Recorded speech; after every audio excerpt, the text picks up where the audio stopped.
या अगोदरच्या व्हिडिओमध्ये आपण moment of inertia of a body और moment of inertia of a ring आणि moment of inertia of a disc त्यानंतर रेडियस ऑफ गायरेशन हा पार्ट आपण घेतलेला होता.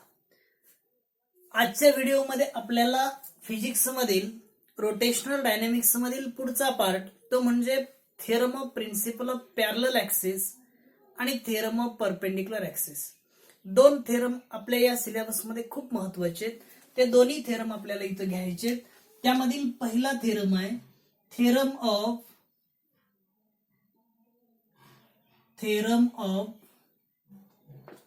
Parallel axis. हे दोन्ही थेरम आपल्या सिलेबस मध्ये इन्व्हॉल्व आहेत आणि हे खूप महत्वाचे आहेत.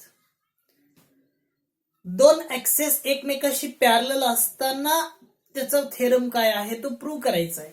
त्याचं स्टेटमेंट आहे. तीन ऍक्सेस एकमेकाशी परपेंडिक्युलर असताना त्याचाही थेरम आहे, तो म्हणजे थेरम ऑफ परपेंडिक्युलर ऍक्सिस. आता इथं थेरम ऑफ पॅरलल ऍक्सिस मध्ये we take a one rigid body or any body. एक आपण अशा प्रकारची कोणतीही बॉडी घेतली. Mass of this body is capital M. या बॉडीचं मास आपण कॅपिटल एम घेतलं. थेरम ऑफ पॅरलल ऍक्सेस इथं असल्यामुळं दोन ऍक्सेस एकमेकाशी पॅरलल दाखवावे लागतात. त्यामुळं एक आपण अक्ष घेतला, हा पॉइंट घेतला आणि या पॉइंट मधून जाणारा जो ऍक्सिस असेल तो म्हणजे आपण इथं दाखवतोय. हा एक ऍक्सिस झाला. हा जो पॉइंट आहे त्या पॉइंटला आपण ओ नाव दिलं.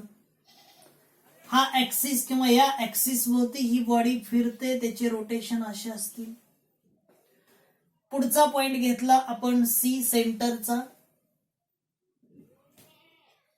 त्यामधून जाणारा जो ऍक्सिस आहे तो अशा पद्धतीने इथं असेल. इथं घेतला आपण. The distance between two parallel axes, that distance is taken as H. दोन पॅरलल ऍक्सेस मधलं अंतर एच घेतलं. हा ही या मोशन मध्ये फिरतोय, याला आपण एम नाव देऊ. एम ओ पी नाव दिलं. आणि इकडं या पॉइंटला सी नाव दिलेलं असेल तर ए सी बी आपण ऍक्सेस घेतलं. इथं दोन ऍक्सेस एकमेकाशी पॅरलल आहेत. हे दोन ऍक्सेस एकमेकाशी पॅरलल असतानाचा थेरम प्रूव्ह करायचा आहे. आणि हा थेरम प्रूव्ह करण्यासाठी इथं थोडीशी डायग्राम मी थोडासा बदल करतो याच्यामध्ये. हे असं घेतोय.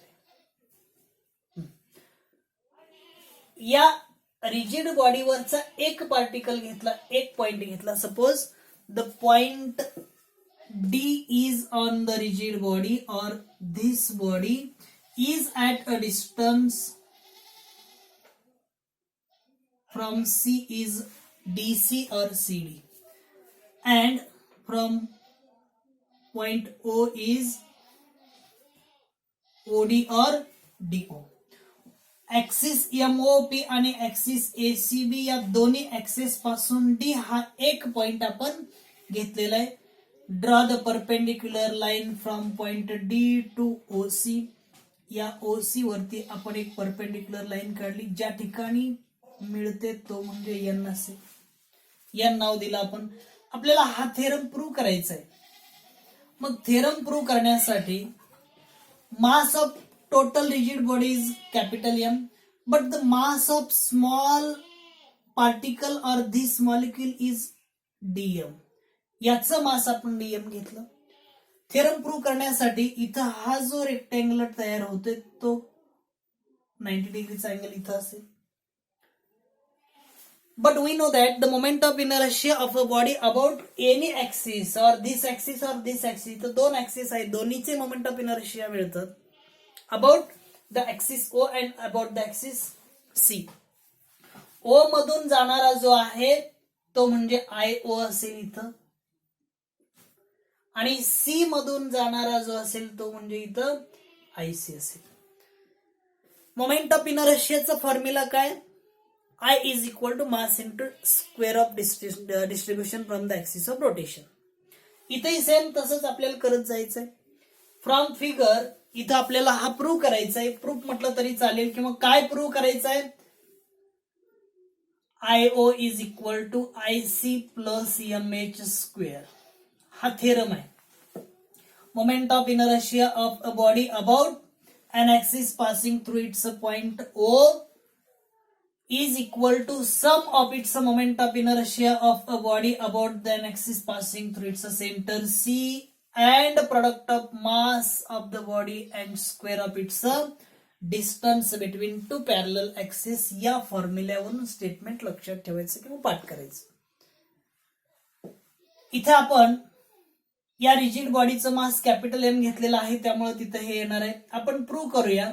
फ्रॉम फिगर डायग्राम वरून काय करत जायचंय, सोडवत जायचंय. इथं moment of inertia about an axis C is IC equal to हा फॉर्म्युला माहित पाहिजे. हा आपल्याला मिळवता येतो कारण मोमेंट ऑफ इनर्शिया मध्ये झालेला आहे. या पार्टिकलचा मोमेंट ऑफ इनर्शिया हा त्याचं मास आणि तो ऍक्सिस पासून किती अंतरावर आहे त्या किमती माहित झाल्यावर त्याचा मोमेंट ऑफ इनर्शिया काढणं सोपं आहे. मग IC is equal to I चा formula I is equal to MR square असतो. मास याचं DM आहे त्यामुळे आपल्याला इथं DM घेता येतं. आणि डिस्टन्स DC आहे C ऍक्सिसचा. DC हे डिस्टन्स आहे त्याचा स्क्वेअर, म्हणून इथं IC is equal to DC square into DM. ह्या एका पार्टिकलचं झालं. DM मास असतानाच हा रोटेशनल मोशन मध्ये असा फिरतो. टोटल रिजिड बॉडीचा काढायचा आहे म्हणून आपल्याला इथं इंटिग्रेशन घ्यावं लागेल. C ऍक्सिसचा इंटिग्रेशन DC स्क्वेअर DM मिळाला. आता IO आपल्याला इथं काढता येतोय. IO चाही फॉर्म्युला अशा पद्धतीने इथं मिळेल. IO इज इक्वल टू काय फॉर्म्युला असेल, mass into distance square. Mass म्हणजे DM आहे तोच आहे. OD हे डिस्टन्स असेल. इंटिग्रेशन OD स्क्वेअर DM हा फॉर्म्युला आपल्याला मिळेल. But we know that in triangle, पण इथं एक ट्रिअँगल आपण विचारात घेतोय, rectangular triangle OND. In triangle OND या काटकोन त्रिकोणामध्ये लॉ ऑफ पायथागोरस वापरलं तर इथं फॉर्म्युला काय मिळतोय, OD square equal to DN square plus ON square. हे सोडवायचंय किंवा हे पुढे आपण कंटिन्यू करायचंय. ही किंमत इथं ठेवायची. OD स्क्वेअरची किंमत आपण काढलेली आहे ती किंमत आपण इथं ठेवली.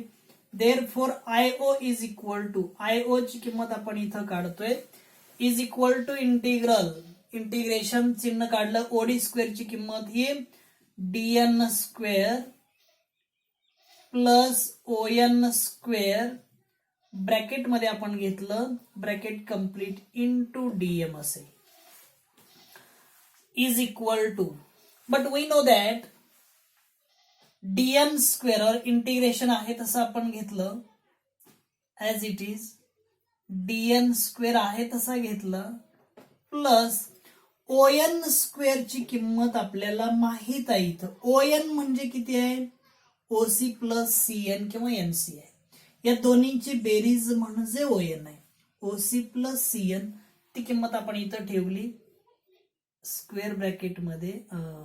इथं आपण ON ची किंमत OC प्लस CN ब्रॅकेटचा स्क्वेअर घेतला आणि हा ब्रॅकेट असाच कंप्लीट केला. इथं DM लिहिलं. राऊंड ब्रॅकेट मध्ये आपण OC प्लस CN चा स्क्वेअर लिहिला. आता याचा विस्तार घ्यायचा आहे, ते सोडवायचा आहे. इज इक्वल टू इंटिग्रेशन हा DN स्क्वेअर आहे तसा DN square plus OC square आहे तसा इथं घेतला plus 2OC into CN 2OC into CN आला प्लस CN स्क्वेअर. हे सगळं ब्रॅकेट मध्ये घेतलं आपण इंटू DM. याला DM न मल्टिप्लाय आहेच प्रत्येक ठिकाणी. आता आपल्याला हा ट्रिअँगल माहित आहे CND, बट इन ट्रिअँगल मी ते वरचं पुसण्याच्या अगोदर हा ट्रिअँगल बघा, CND मध्ये पायथागोरसचा प्रमेय परत इथं वापरायचा, CD square equal to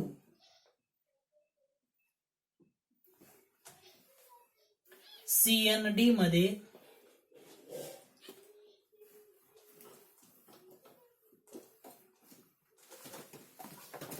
in triangle CND मध्ये याच्यामध्ये CD square or DC square equal to CN square plus DN square, CN square plus DN square हा फॉर्म्युला इथं मिळतोय. हेच आपल्याला DN स्क्वेअर आणि CN स्क्वेअर या दोन्हींची ऍडिशन घेतली, एकमेकाच्या जवळ लिहिले, तर हीच टर्म काय होते, IO is equal to, formula मी परत लिहितोय आहे तसं, IO is equal to integration DN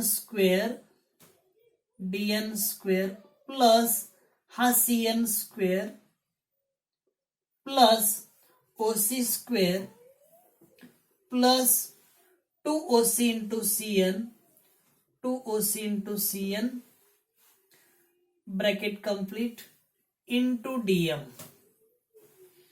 is equal to integration, हा जो CN square DA plus DN square आहे याच्याबद्दल आपल्याला DC स्क्वेअर लिहिता येतं, त्यामुळे इथं DN square plus CN square याच्याबद्दल DC स्क्वेअर आपण लिहू शकतोय, DC square plus OC square plus हा ब्रॅकेट मध्ये 2OC into CN bracket complete into DM. आता इथं किमती ठेवायच्या, ज्या किमती आपल्याला माहित आहेत त्या किमती ठेवायच्या. Therefore IO is equal to integration, DC ची किंमत माहित आहे का, माहित नाही, DC ची किंमत माहित नाही आहे तशी ठेवली, इथं लिहितोय मी ब्रॅकेट मध्ये DC स्क्वेअर प्लस OC ची किंमत दिलेली आहे का, कुठं दिलेली आहे, किती दिलेली आहे OC ची किंमत, H आहे, त्यामुळं इथं आपण H घेतलं आणि त्याचा square plus 2OC, 2 into OC H आहे इंटू CN माहित आहे, नाही CN आहे तसं लिहायचं, bracket complete into DM is equal to, DM न ब्रॅकेट मधील सर्व घटकांना मल्टिप्लाय करायचं आहे, integration DC square DM plus integration H square DM plus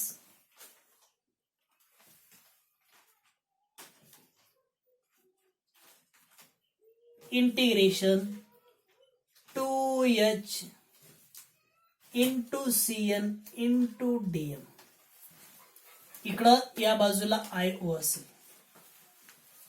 इथंपर्यंत सगळ्यांना समजलेलं असणार आहे. आता याच्यामध्ये इंटिग्रेशन 2NC इंटू H किंवा इंटिग्रेशन NC इंटू DM याची किंमत 0 मिळते.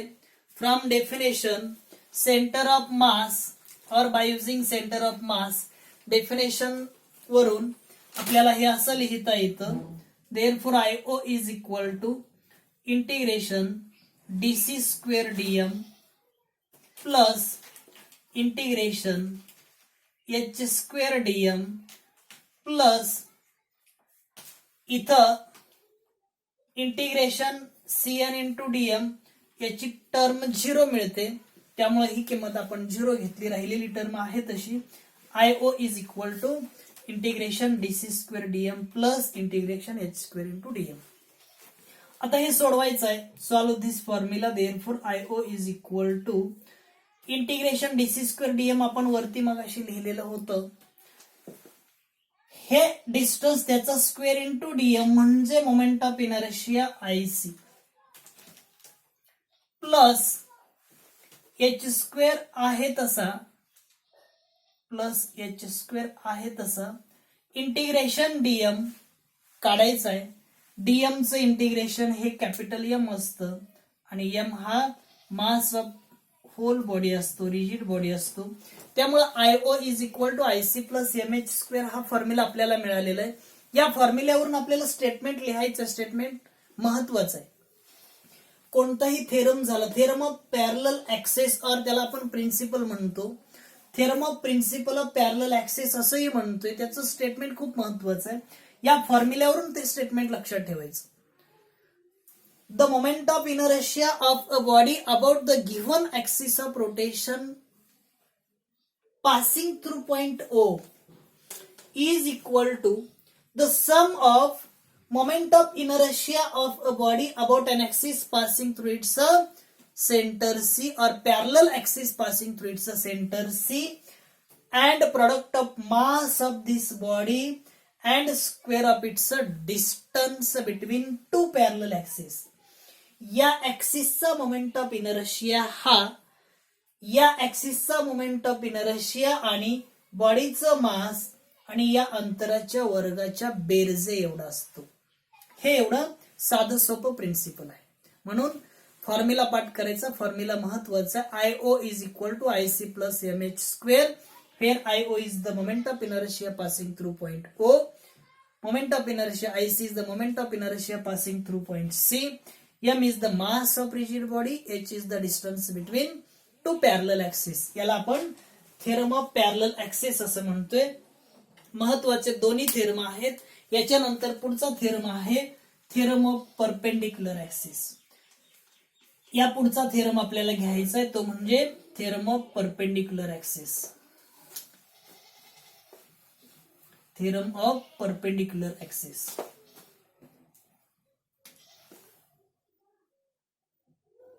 Theorem of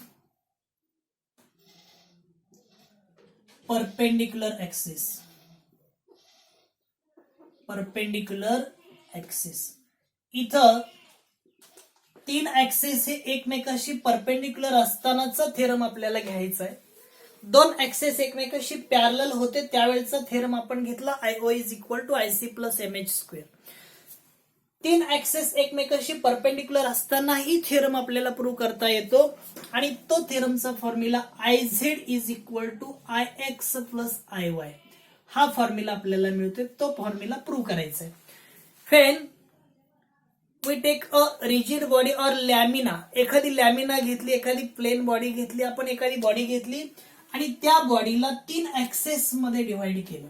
आपण ही बॉडी घेतलेली, एक बॉडी आपण ही घेतली, हा त्याचा सेंटर पॉइंट घेतला आणि याला तीन ऍक्सेस आपण घेतले.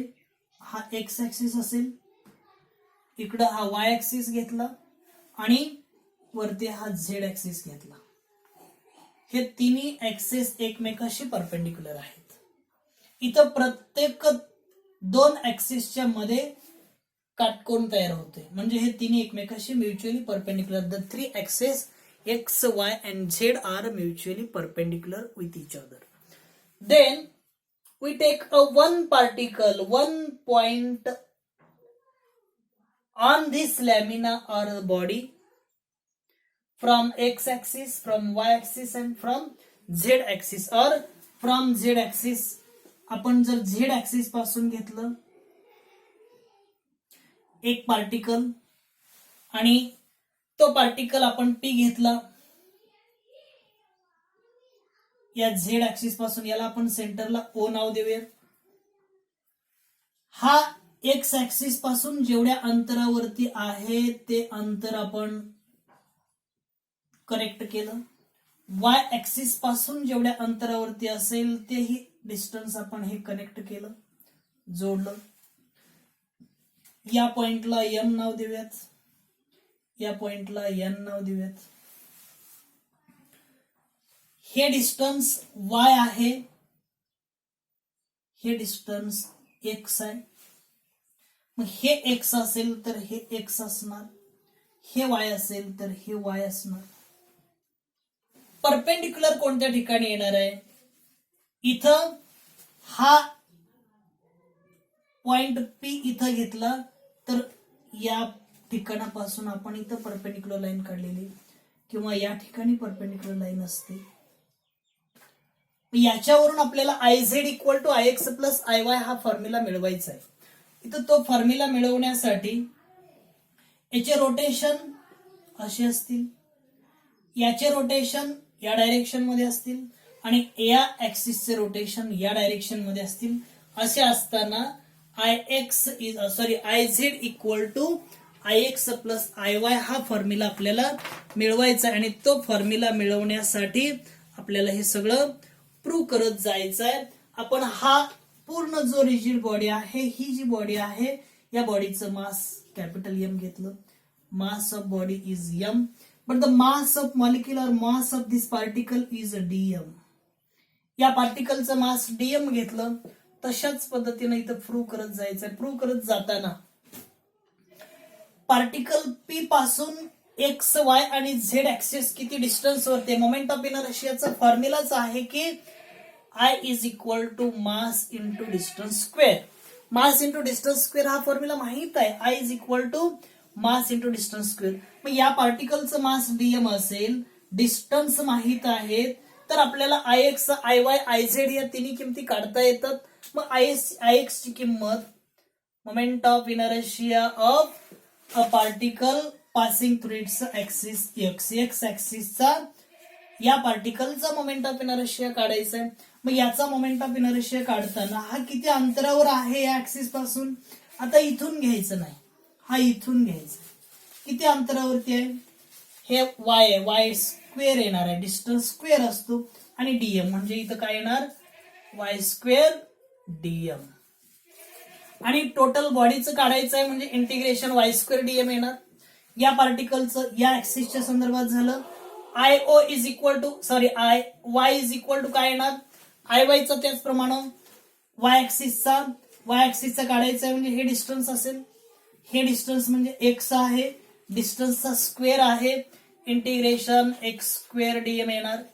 आणि आयझेड हा झेड ऍक्सिस या पार्टिकल पासून हा पी पार्टिकल पी पॉइंट हा झेड ऍक्सिस पासून इकडून कुठून आपल्याकडे रेषा नाही, इथून ओपी एवढ्या अंतरावरती आहे, त्याच्यासाठी कोणतंही अंतर नाही. नाहीतर इथं तुम्ही झेड स्क्वेअर डीएम लिहिता, ते झेड स्क्वेअर डीएम येणार नाही.